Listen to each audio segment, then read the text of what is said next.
Have you ever imagined what an elephant giraffe would look like?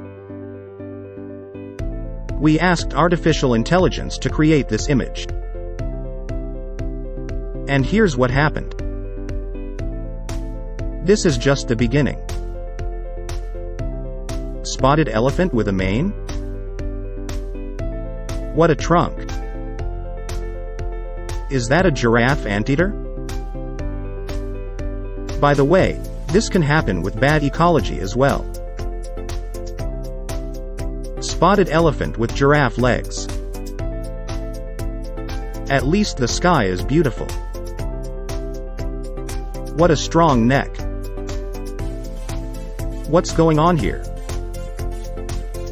It's not possible to crossbreed a giraffe and an elephant because they are from different animal families.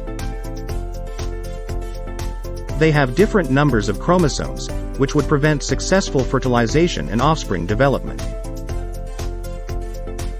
Additionally, elephants and giraffes have vastly different anatomies, behaviors, and habitats.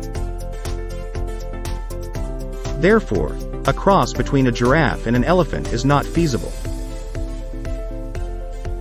These images are a result of artificial intelligence and do not reflect any scientific or biological possibility. And here is the link to the next video, where you can see very unusual things. Thanks for watching.